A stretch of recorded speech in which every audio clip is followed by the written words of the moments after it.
are the destiny changer. Come and change my destiny today. Come and change my destiny today. Your name is Yahweh. Your name is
le Seigneur va changer la vie de quelqu'un.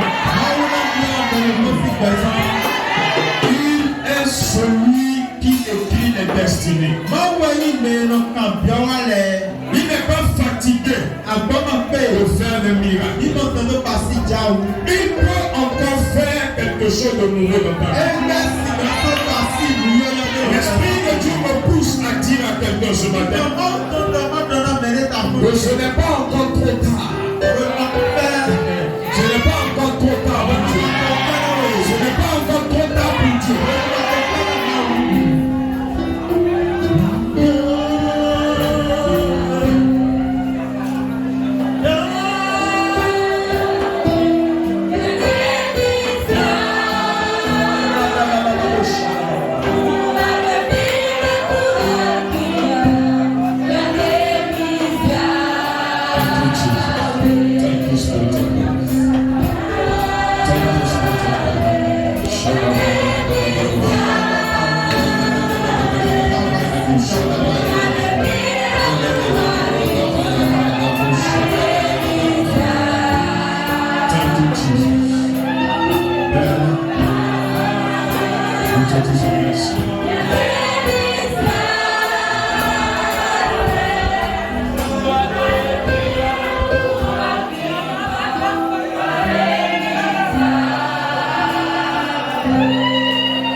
Elohim, ce matin nous te laissons toute la place. Elohim vient prendre la place. Viens prendre la place. Parle-nous ce matin. Bénis-nous ce matin. Et que ce matin, par ta parole, la vie de quelqu'un soit transformée. La vie de quelqu'un soit élevée. Que quelqu'un quitte la poussière pour venir à la table de la Père. Que le miracle qu'on n'a pas espéré, que ce miracle se produise au nom de Jésus. Amen. Est-ce qu'on peut acclamer le Seigneur?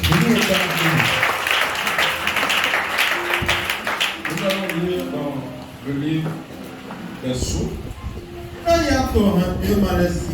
Psaume 121.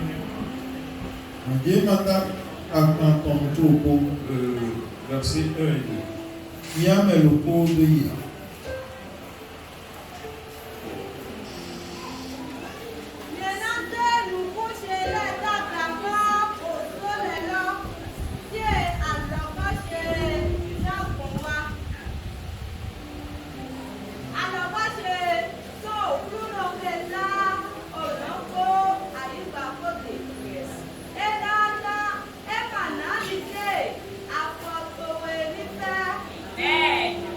nom de Jésus. Luc 10, verset 46 à 53.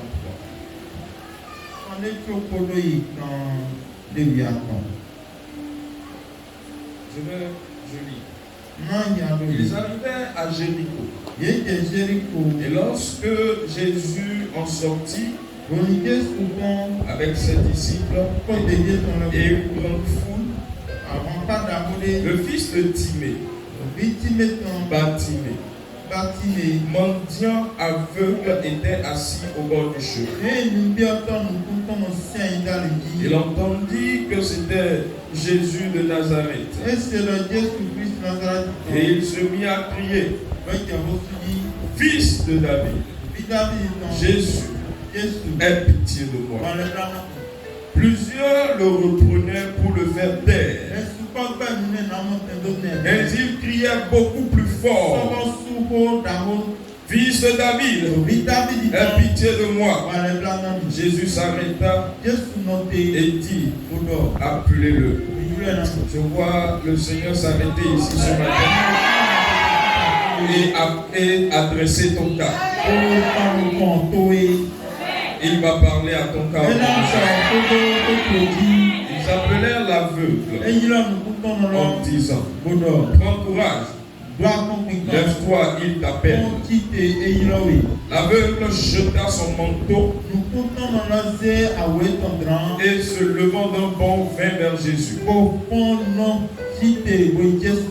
Jésus, prenant la parole, lui dit, veux-tu que je fasse? Que veux-tu que je fasse? Rabouni, lui répondit l'aveugle, que je recouvre l'aveugle. Jésus lui dit, va, ta foi t'a sauvé. Aussitôt, il recouvrit la vue et suivit Jésus dans le chemin. Amen. Romains 9, le verset 16. Romains 9, 16.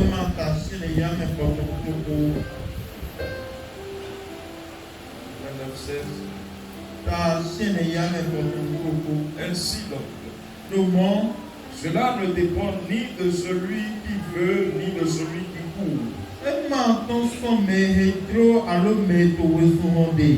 de Dieu qui fait miséricorde. Que Dieu bénisse sa parole. Que Dieu bénisse sa parole.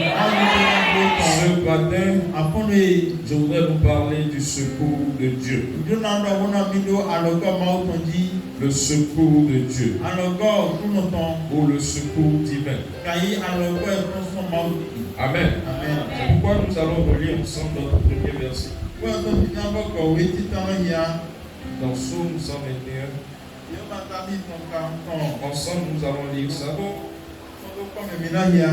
Je lève les yeux vers les montagnes. Répète ça après moi. Je lève les yeux vers les montagnes.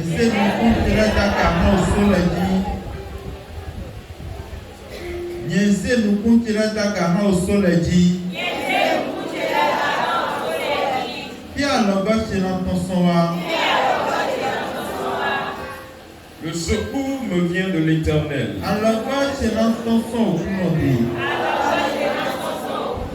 Qui a fait les cieux et la terre. Amen. C'est un verset que nous devons garder en tête. C'est un cri de David. Je lève les yeux vers les montagnes. Pour venir le secours. Le secours me vient de l'Éternel.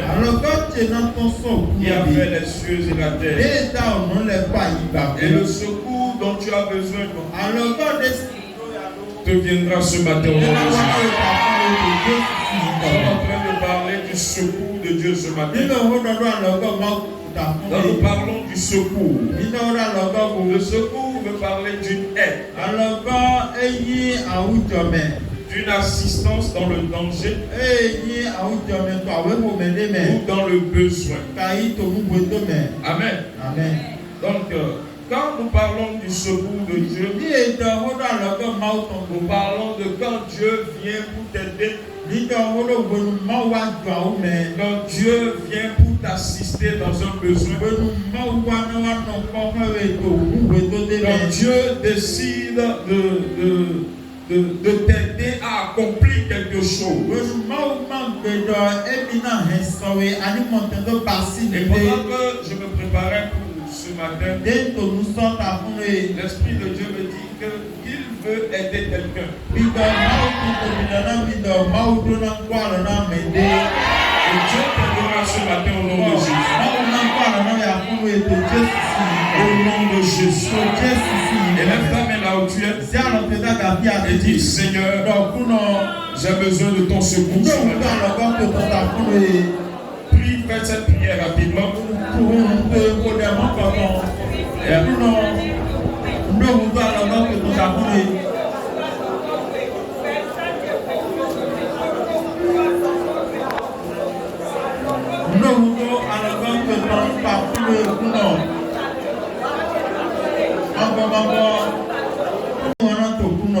Nous parlons du secours.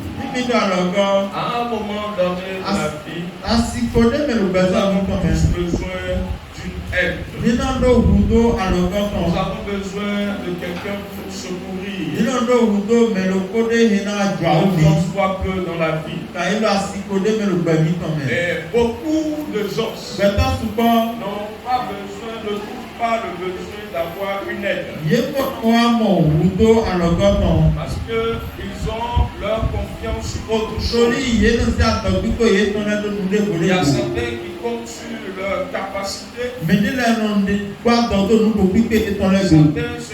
comptent sur ce qu'ils ont comme bien. Il y a certains qui comptent même sur leurs parents. Certaines personnes comptent sur leur connaissance. Et il y a d'autres qui comptent sur leur fétiche. D'autres comptent sur leur héritage. Mais la Bible dit, pendant que les autres comptent sur les chars et sur nous comptons sur l'Éternel des armées. Amen. Nous avons tous besoin du secours de la main de Dieu, même qu'on soit peu dans la vie. Tout le monde a besoin d'une aide et d'un secours. Mais le plus grand secours que nous devrions avoir, ou que nous pouvions avoir, c'est quand Dieu décide de nous secourir. Amen. Parce que parfois le secours des hommes est comment dire, lésé, c'est pas suffisant. Les hommes ne peuvent que t'aider selon leur force. Et si leurs forces sont limitées, ils ne pourront plus t'aider. Ils sont épuisés eux-mêmes. Il arrive que tu sois épuisé, alors que le chemin devant toi est encore devant. Il faut que quelqu'un te garde par la main. Il faut que quelqu'un te soulève pour t'aider à achever ta marche. Amen.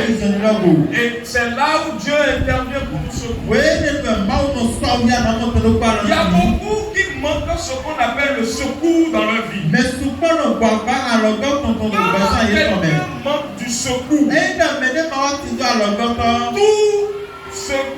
Tout devient difficile dans sa vie. Et je voudrais que vous puissiez remarquer quelque chose. Quand quelqu'un manque du secours de Dieu, la vie devient dure pour lui.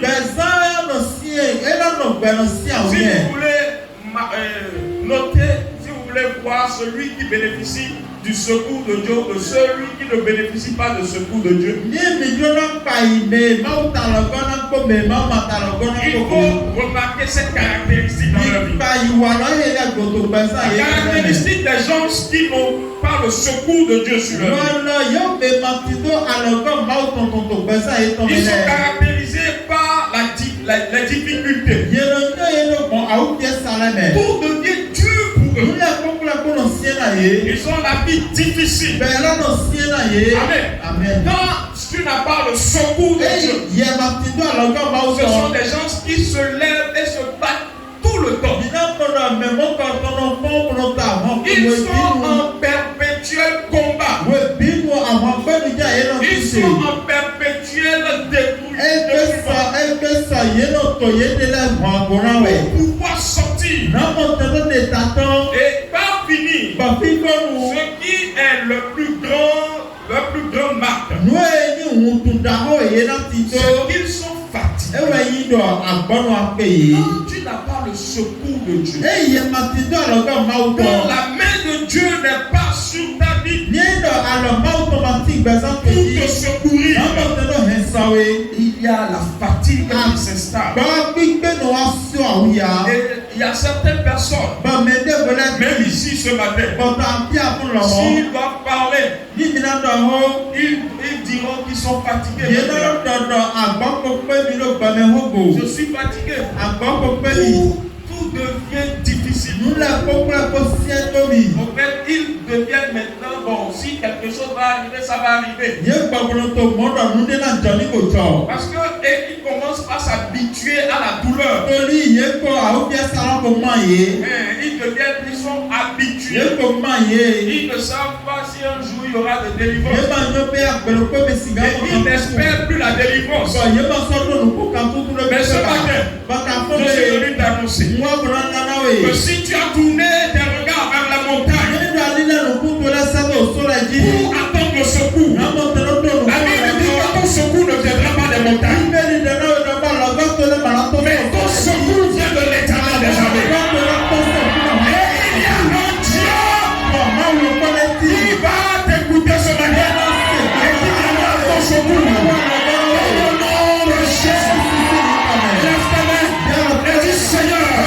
J'ai besoin de ton secours. Élève juste ta main. Élève juste ta main. Et dis Seigneur, j'ai besoin de ton secours. Mais on n'a pas compris ce que vous savez, quand quelqu'un a vraiment besoin de secours, il ne parle pas comme vous êtes en train de parler. Quand tu as vraiment besoin de secours, quand tu es dans le danger, quand tu es fatigué, tu dis, mais on secours. La douleur n'a pas encore atteint le stade. Tu vas crier, ça va, tu ne peux pas. Si quelqu'un a besoin du secours, il élève sa main. Dis Seigneur,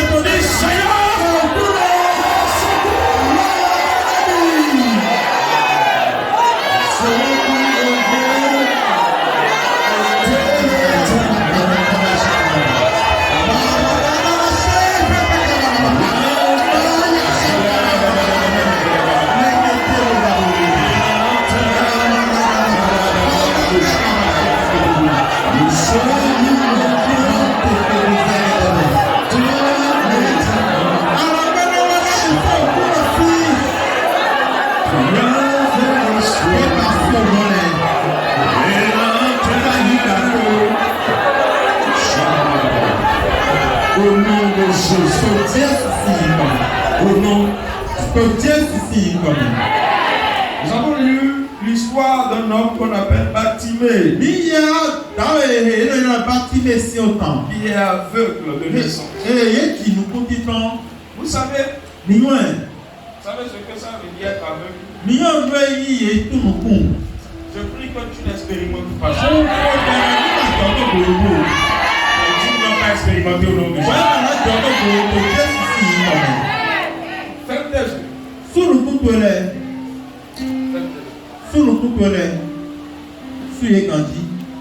Tu vois quoi? C'est ça, être aveugle. Ouvre tes yeux. Tu n'as jamais vu la beauté de la vie.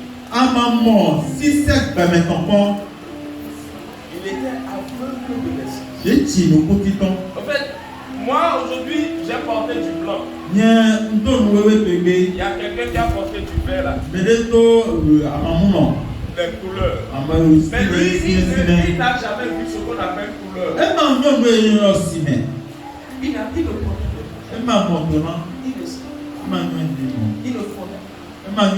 Il est aveugle de naissance. Il ne sait pas ce qu'on appelle femme.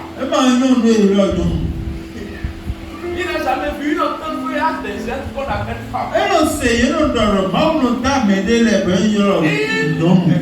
Il n'a jamais vu l'aspect de quelque chose. Il n'a jamais expérimenté quelque chose. C'est ça sa situation. Il y a des gens qui ne sont pas aveugles physiquement. Mais ils sont aveugles dans d'autres aspects de leur vie. Ils n'ont jamais vu le bonheur dans leur vie. Depuis qu'ils sont nés, ils n'ont pas connu ce qu'on appelle la joie. Parce qu'ils ont grandi dans une famille remplie de douleurs. Et il a grandi. Cette personne a grandi dans la douleur. Dans la douleur. Et quand lui-même est devenu adulte, il s'est retrouvé dans la douleur. Quand il te voit en train de danser, ça lui paraît bizarre. Qu'est-ce qui te donne la joie? Pourquoi toi tu nies comme ça? Lui, il est tout le temps frustré. Lui, il doit tout le temps se battre. Il y a des gens, tout ce qu'ils ont aujourd'hui, c'est de leur propre force. Et si jamais un jour il se lève, si un jour se lève et il ne se bat pas, c'est dans ce jour-là il y a une femme qui est venue me voir. Elle m'a dit, pasteur, peut-être que c'est quand j'étais enfant innocent que j'ai connu la joie. Mais je sais que depuis j'ai commencé par comprendre les choses. Jusqu'à maintenant. Et je me suis marié. Et j'ai plusieurs enfants. Je n'ai jamais connu la joie. Jamais connu la joie. Jamais. Toujours la douleur. Et parfois toi-même tu regardes tes enfants, tu pleures. Je sais qu'il y a des parents qui regardent, ils ont envie de faire mieux pour leurs enfants. Mais ils sont incapables. Et tu regardes tes enfants, tu pleures. Tu pleures. Parce que tu es seul. Il n'y a pas de secours. Tu es quelque part où tu es dans un autre pays, tu te sépares. Mais la Bible déclare pour ces choses-là, Dieu a préparé son secours.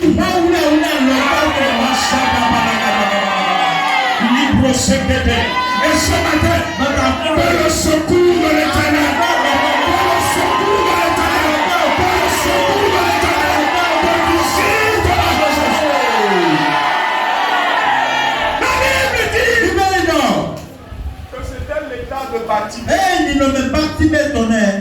Et il a entendu Jésus passe. Il a crié, Maître, fais miséricorde. Et les gens ont voulu le faire taire. Il a dit, j'ai trop souffert. J'ai besoin du secours.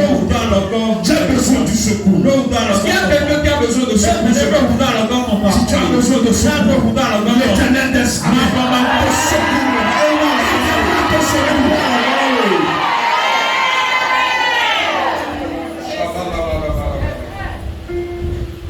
Le secours de l'Éternel est la main de Dieu sur ta vie.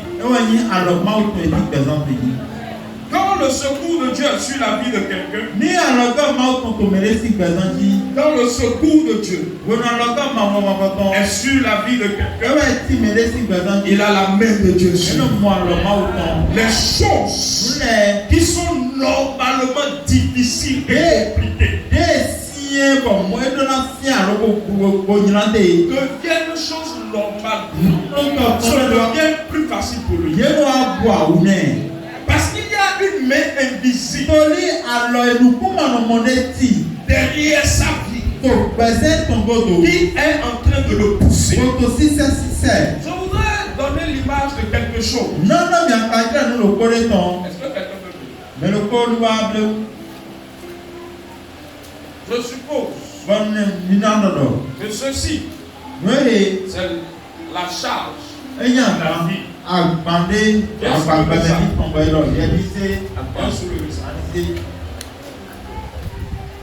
Soulève ça. Regarde ça. En fait, c'est plus facile. Je suppose que c'est plus lourd que ça. Regarde ça. Qui a soulevé ça? Hein? Qui a soulevé ça? C'est elle-même. Ou bien? Bouge un peu. Fais deux. Ouais. Ça dit, c'est elle-même qui trimballe. Ça dit, c'est elle-même qui trimballe ça. Son foyer, c'est elle. Mais vous savez, pendant combien de temps vous pensez qu'elle peut garder ça? Pendant combien de temps vous pensez qu'elle peut garder ça? Hein? Là où elle est, même elle est déjà fatiguée. Vous voyez, elle veut déjà déposer ça. Hein? Mais quand ça veut sauver. C'est difficile. Tu es obligé de garder. Et c'est difficile. Mais quand le secours de Dieu vient, il y a une main qui vient garder ça avec toi. Garde ça là-bas. Garde ça là-bas. Qui vient garder ça là-bas. Amen. Est-ce que quelqu'un comprend ce que et là, ça devient plus facile. Je ne sais pas si vous comprenez. Ce n'est pas que Dieu ce n'est pas que Dieu vient prendre ça. Et toi tu es libre pour faire. Dieu te laisse. Mais c'est que Dieu vient garder ça. Amen. Supposons, vous voyez, que vous n'êtes pas en train de me voir. Supposez que vous n'êtes pas en train de me voir. Vous prenez ça avec cette main.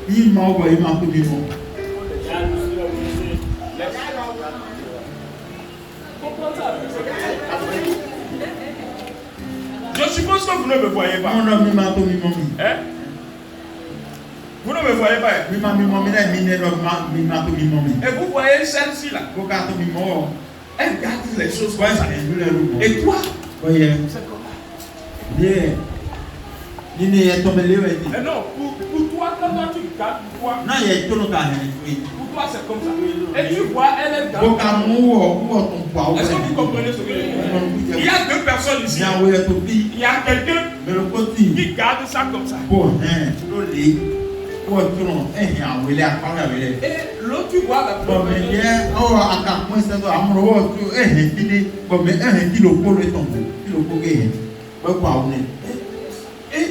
Et ça ne tombe pas.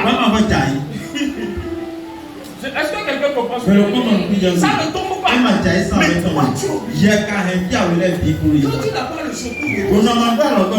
Mais quand Dieu vient à ton secours, il vient garder ça. Je prie que Dieu garde ça. Que le secours de Dieu garde ça. Je dis que le secours de Dieu vienne de ta histoire. Dans le nom de Jésus. Le secours de Dieu vient pour t'aider. Afin que ce qui fatigue ne te fatigue plus. Amen.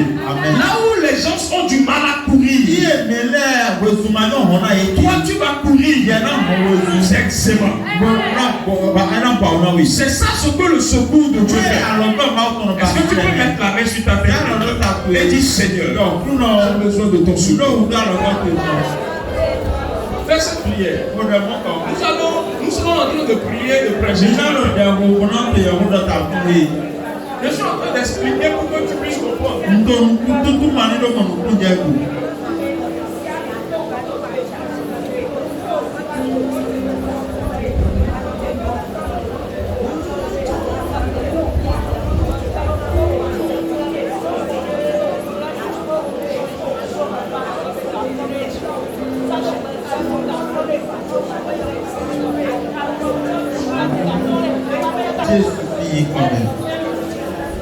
Amen. Amen. Le secours de Dieu est parfois bizarre.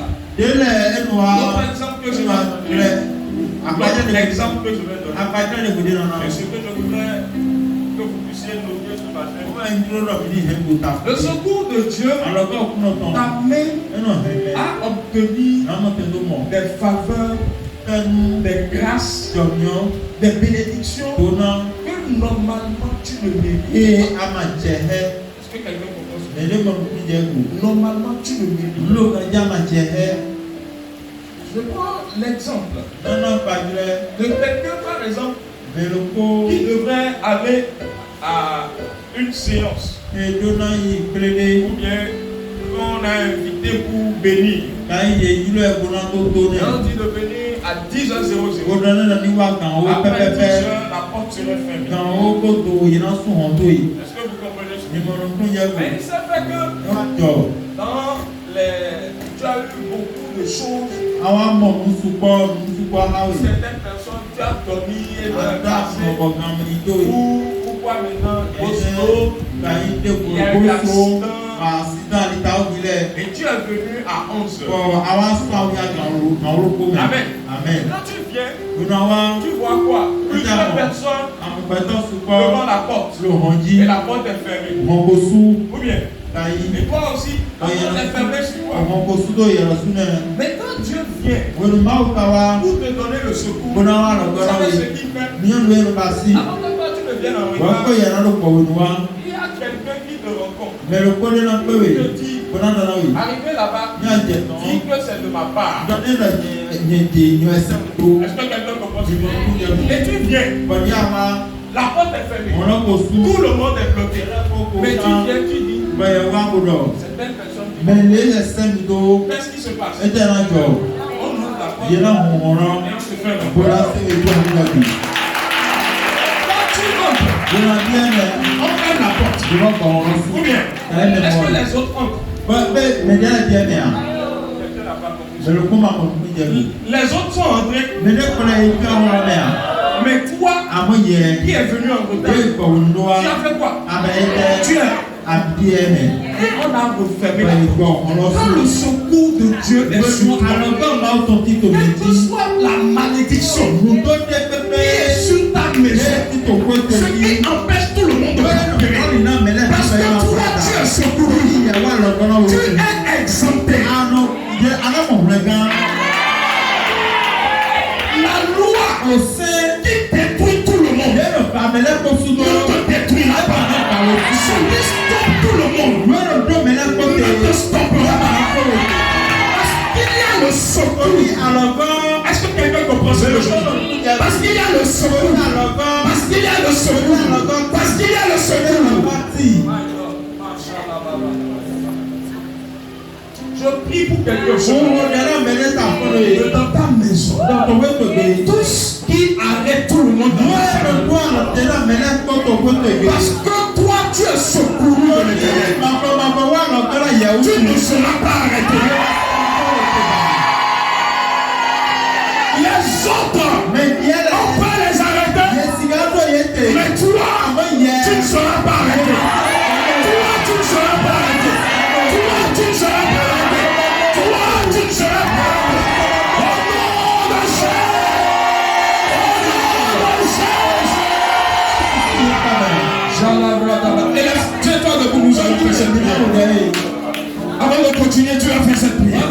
Seigneur, le secours dont tu es en train de me parler sur la terre, je veux l'expérimenter. Et tu m'as dit, Seigneur, je sais, et je suis peut-être en retard. Je fais des choses, et je ne mérite pas. J'ai besoin de ton secours. Viens au secours. Élève ta main. Assois-toi un instant. Quand Dieu veut accorder le secours,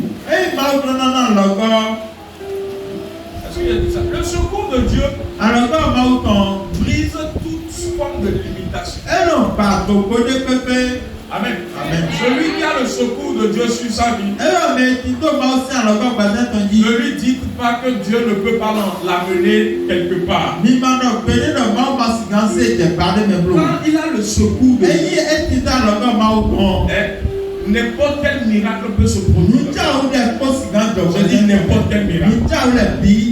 L'une des choses que le secours de Dieu fait,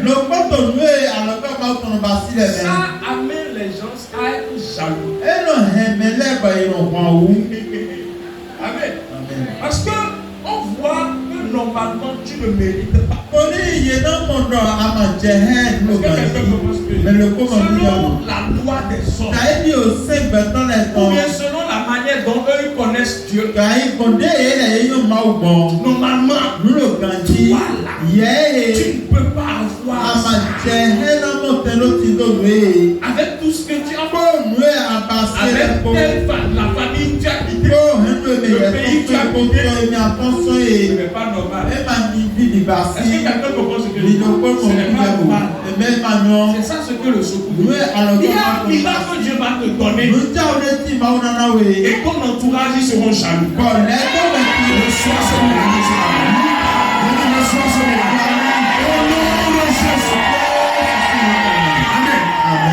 Maintenant que Dieu veut accorder le secours, il y a plusieurs moyens qu'il utilise. Il y a par ce qu'on appelle l'œuvre du Saint-Esprit. Amen. Par l'assistance du Saint-Esprit. Amen. Ou par ce qu'on appelle les aides de destinée. Ou aussi par ce que j'appelle la miséricorde. Amen. Amen. C'est de ça que je dois vous parler ce matin. La miséricorde. La miséricorde de Dieu. Dans le dictionnaire, on définit ça comme le fait d'avoir pitié. Je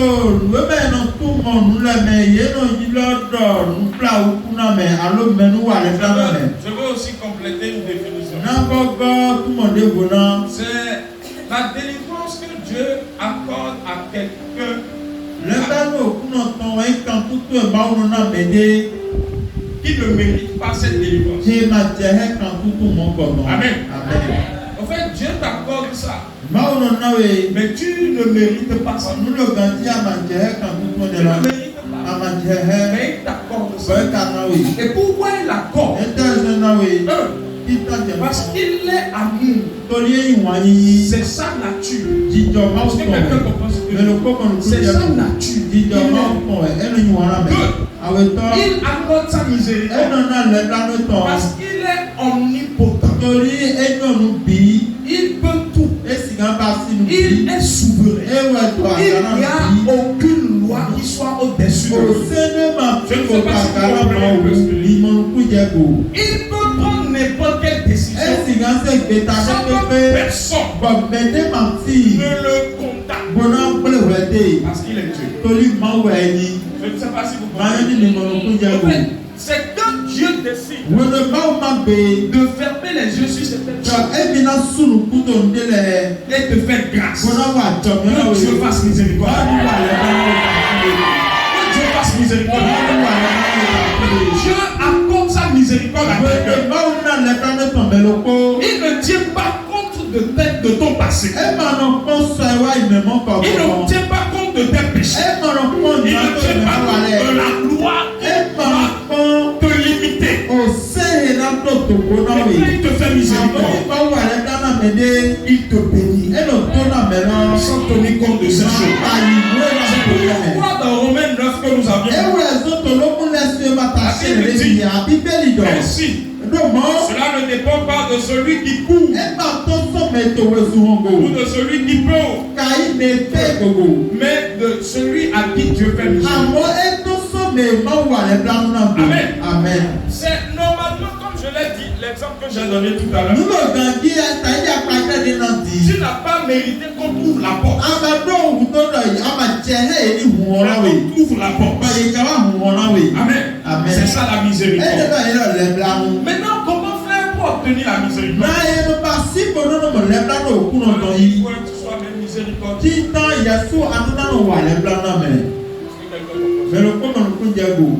La Bible dit heureux les miséricordieux dans Matthieu 6. Ils obtiendront miséricorde. C'est la loi de la semence et de la moisson. Quand tu sèmes, tu vas moissonner. Est-ce que quelqu'un comprend? Quand tu es miséricordieux, Dieu aussi sera miséricordieux.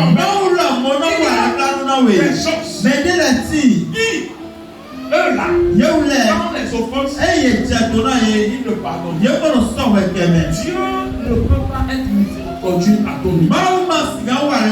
Et il y a beaucoup de lois, il y a beaucoup de péchés que tu as commis. Il t'empêche d'être béni. Il t'empêche d'être libéré. Si Dieu doit voter toutes ces lois, tu vas continuer par et on va ajouter chaque jour. Tu as besoin de la miséricorde de Dieu. Est-ce que quelqu'un comprend? C'est pourquoi nous devons aussi apprendre à être miséricordieux.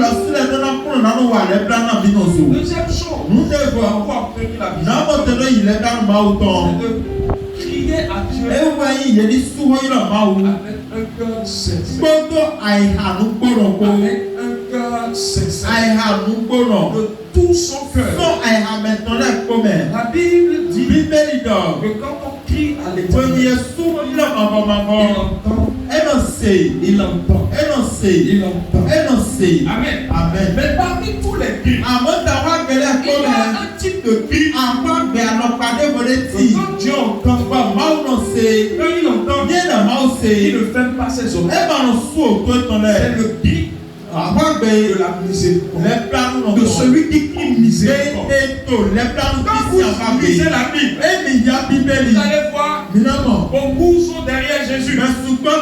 Certainement ils sont en train de demander quelque chose. Mais quand quelqu'un dit miséricorde, Dieu lui fait miséricorde. Et il faut que cela soit de tout ton cœur.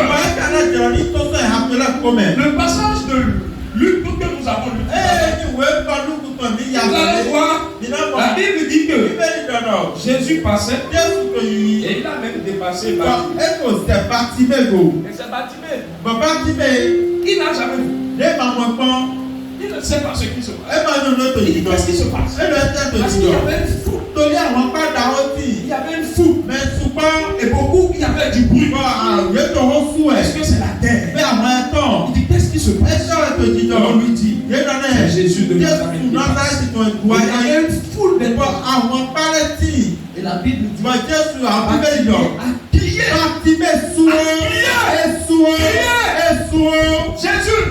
fais-moi miséricorde. Et les gens sont voulu le faire. Et la Bible dit c'est maintenant il a encore plus. Et Jésus a dit les autres là, ils sont autour de Jésus. Est-ce qu'ils n'avaient pas de besoin?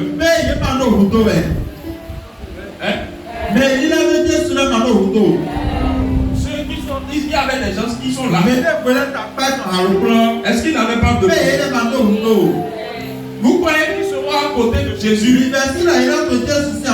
ne pas être en train de demander? Vous croyez qu'ils seront là? Ils seront là. Prie pour moi. Vous croyez ça? Eux tous sont en train de demander. Mais il y a quelqu'un qui dit, Seigneur, je sais que je ne me mérite pas. Mais tu es un Dieu. Et Jésus dit, laissez cela.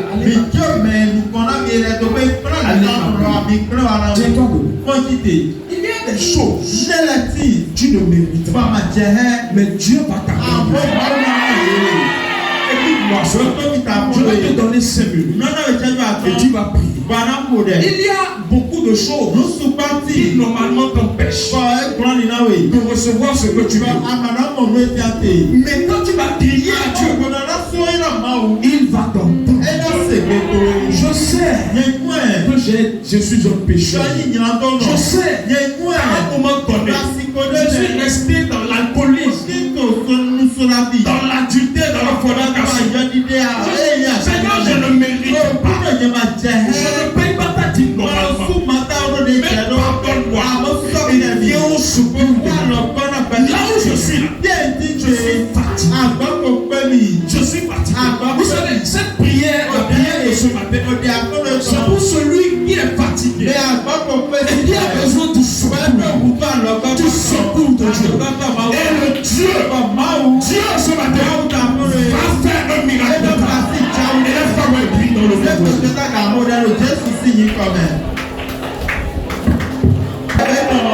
Ce n'est pas parce que nous sommes nombreux. Il y en a beaucoup qui étaient à côté de Jésus. Il y avait une seule personne qui priait de tout son cœur. Une seule personne qui demandait miséricorde. Seigneur, je sais que je ne mérite pas. Mes parents ont été idolâtres. Ils sont idolâtres. Et je dois être puni. Je dois être maudit. Mais fais-moi miséricorde. Ne me laisse pas. J'ai besoin de ton secours. Au nom de Jésus, nous avons prié. J'ai expliqué ceci ici une fois, je vais encore y expliquer. Il y a ce qu'on appelle le péché. Il y a ce qu'on appelle iniquité. Et il y a ce qu'on appelle transgression. Merci.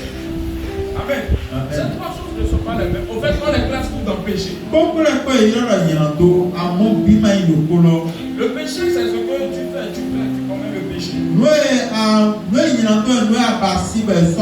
Amen. La fornication. Il y a aussi ce qu'on appelle la transgression. Tu connais et tu as violé ça. Est-ce que quelqu'un comprend ce que je veux dire? Tu sais très bien et tu es allé le faire. Tu sais qu'on ne doit pas, qu'on doit payer sa dîme. Et tu as pris. Tu as mangé. Il y a certains qui ont mangé et la paix. C'est ça transgression. Il y a ce qu'on appelle iniquité. Iniquité, c'est profond. C'est un péché générationnel. C'est générationnel. Aussi avec le sang. Maintenant, si je prends par exemple l'idolâtrie. L'idolâtrie. Dieu dit, si quelqu'un commet le péché ou bien l'iniquité de l'idolâtrie,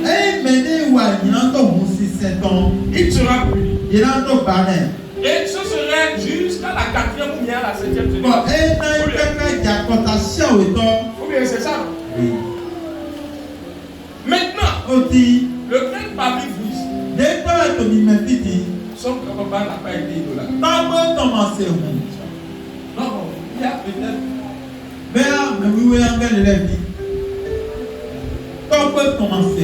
Est-ce qu'il y a quelqu'un comme ça? Non, en fait, on n'est même pas encore la 5e génération. Mais grand-papa est mon grand-papa. Mais il y a qui a le même papa. Il m'enseigne. Il y a même certains leur papa. Mais les gens qui ont papa et papa. Et ils sont toujours dedans. Et il y a d'autres, eux-mêmes, ils ont fait avant de se retrouver ici. Mais ne voulez savoir qui je voulais leur fille qu'il y ait ton père. Je ne sais pas si vous comprenez. Et il y a une malédiction. Bon, nous donnons qui doit te frapper. Bon, nous donnons et Satan viendra regarder ça. Il va dire, parce que vous avez été ignorant, je vais vous frapper de la maladie ou bien de la pauvreté. Est-ce que vous comprenez ce que je dis? Maintenant, transgression. Qui mais quand on peut passer pour aider. Je sais qu'il y a des anges parmi nous, levez vos mains. Non, mais les topiques, ils vont passer. Ils vont passer pour un tossin. Donc il y a des gens qui ont transgressé. Non, mais là, qui ont passé. Et il y a aussi une punition pour ça. Bon, au bas de sortie dans 5 bigas. Péché. Est-ce que quelqu'un a commis péché ici? Il va y avoir un pont. Vous avez tous péché. Donc, il ne comprend pas où il y a un monde. Donc, vous serez normalement tous disciplinés. Attendez à la fin du cours. This is the point. The number you are no more. Monsieur Kodo. Amen. Amen. Donc, nous sommes tous dans ça. Nous avons dit comment tu peux te délivrer? Non, mais il y a un homme quand tout bon. Comment tu seras libéré de cette maladie, de cette pauvreté, en anglais on dit hardship. En fait, c'est de ça, de cette divinité. Là où tu es là, tu as déjà prié. Tu as jeûné, tu as fait. Tu as brisé les hôtels. Mais vraiment, c'est toujours là. Parce qu'il y a une loi qui a fermé la porte de la bénédiction. Est-ce que quelqu'un comprend ce que je veux dire? Il s'est fermé. Et a dit non, tu ne passeras pas. Non, tu ne peux pas profiter de ça. Mais quand quelqu'un qui est miséricorde, Dieu dit, je sais que tu as fait ça. Mais je décide, parce que je suis Dieu, et personne ne peut me demander le compte. Et je décide de te bénir. Écoute-moi, la loi là, qui frappe ta famille, qui frappe tout le monde de ta famille, je ne vais pas enlever. Mais toi seul, je vais enlever.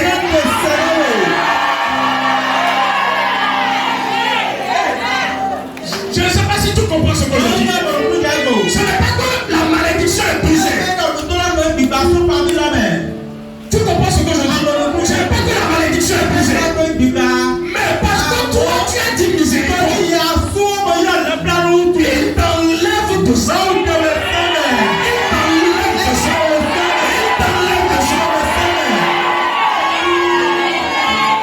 C'est là où vous allez voir des choses. Tu m'as dit, moi je viens à l'église. Je suis plus saint que lui. Mais pourquoi lui là? Dieu l'a béni comme ça. Et il a moto. Il a véhicule. C'est quoi?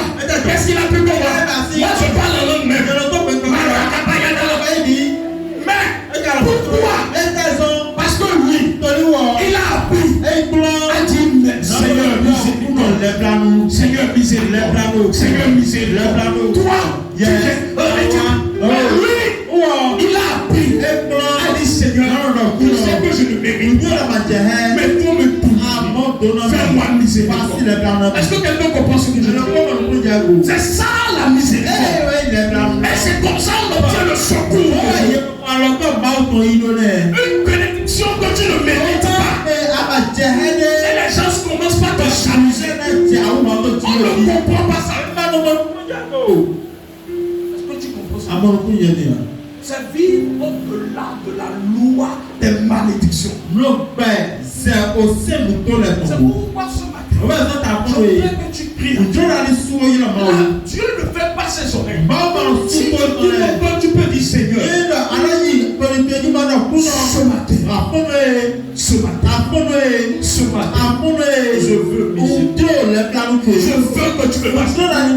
Je ne mérite pas. J'ai commis beaucoup de péchés. Je suis issu d'une famille pécheresse. C'est dans le péché que j'ai été conçu. Seigneur, fais-moi miséricorde. À moi, fais miséricorde. Je te demande de tout mon cœur. S'il te plaît, fais-moi miséricorde. Est-ce que tu peux lever ta main? Tu as besoin du secours. Tu as besoin. Dis Seigneur, fais-moi miséricorde. Personne dans ma famille qui se marie. Fais miséricorde. Personne ne va ici. Fais miséricorde. Personne. Tout le monde est malade. Fais-moi miséricorde. Fais-moi miséricorde. C'est dur. C'est dur. Tout le monde c'est dur. Fais-moi miséricorde.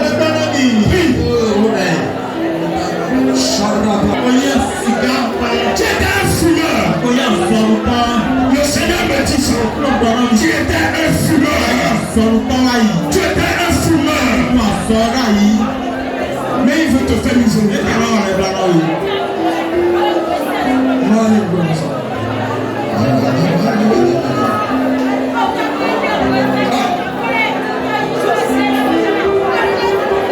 Ce n'est pas que tu mérites.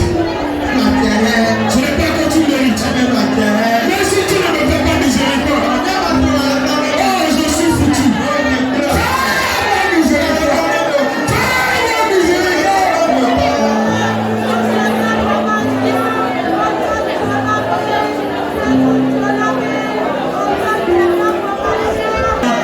Je veux sortir de cette malédiction.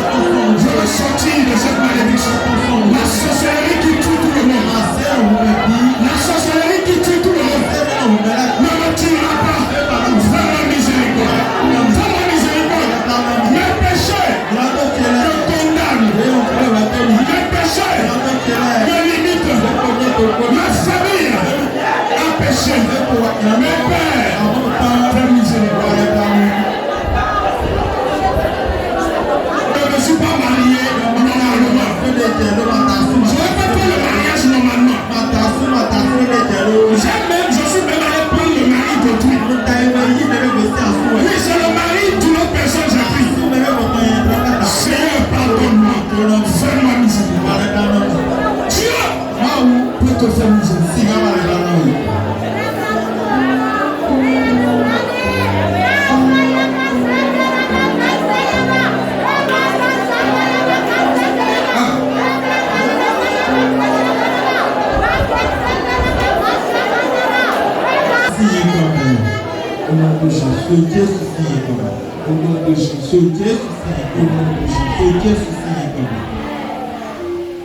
Ce matin, je prie pour toi.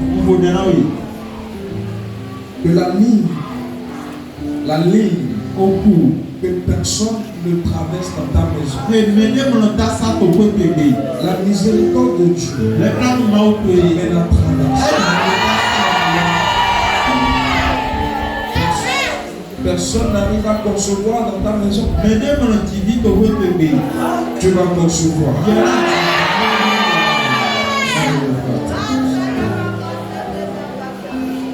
Tout le monde est maudit. Tout le monde est pauvre. Mais toi, Dieu te fait miséricorde. Dieu te fait miséricorde. Dieu te fait miséricorde.